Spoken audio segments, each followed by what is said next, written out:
Welcome back to another episode of EDC with me, and today I am, of course, once again going to talk about the Gerber StrongArm.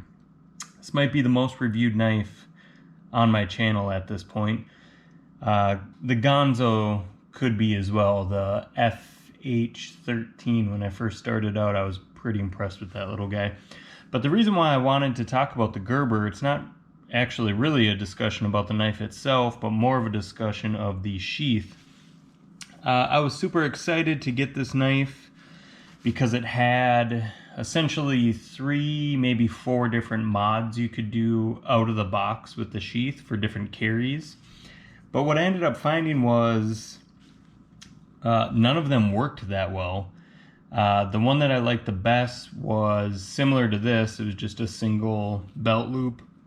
But the problem was it was one button that attached itself here. And every once in a while that button would come unsnapped. And I can't have that. It's a real easy way to lose a $70 knife. So no thank you. All that said, I did some modifications in the past. I did some videos on it. Essentially I used these guys here with some paracord and with the Scout carry that it comes with looped through the Scout carry. You can look back to see those. Those are about a month ago. The reason why I'm doing this video though is I'm finally satisfied with the setup. Now, a few days back I released a video on this, which basically is an amalgamation of the 2 cold steel SRKs, the C and the standard.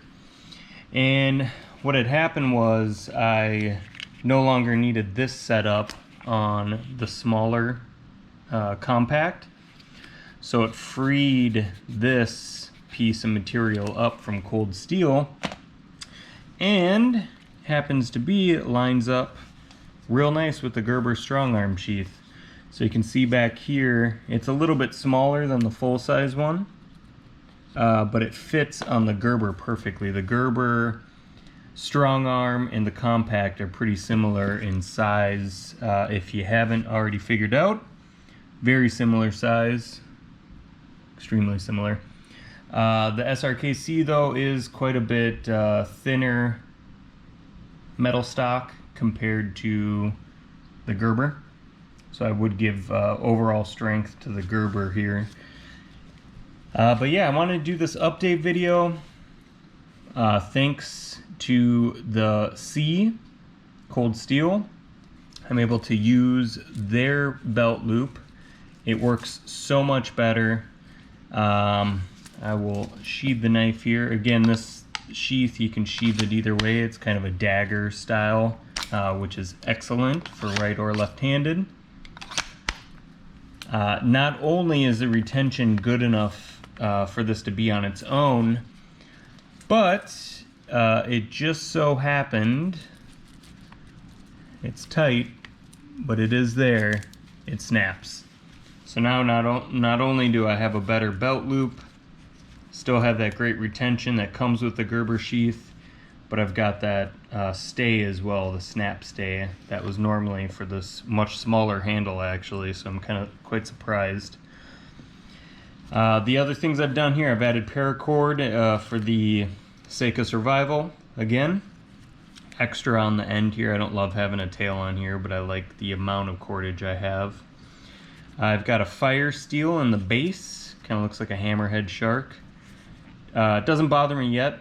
All you have to do is undo this piece here, and this unloops once to get at it, and you can get at it. Like all my knives, I've got a stone here as well. It's a half diamond, half fine stone. I think it might be porcelain. And yeah, guys, let me know what you think. I'm finally very happy with the setup I've got on my Gerber StrongArm. I know the sheath, just wasn't happy with the sheath, and there's not a lot of videos out there showing modifications to it, so I don't know if everyone else is happy with their Gerber sheath, but I definitely was not. A matter of fact, this setup here with this piece of plastic, I saw a very similar setup that someone had done with a piece of leather. So if you're good at any kind of leather works or anything like that, that's great. Otherwise, if you can afford 45 bucks, still have a great user knife. This sheath is actually pretty nice just by itself. And then cannibalize it a little bit, you've got a great solution for your other knife. So it's a win-win in my book. Tell me what you guys think in the comments. Please give me a like. Please give me a follow. I'm trying to get to 1,000 so I can live stream. And yeah, that's what I got. Peace.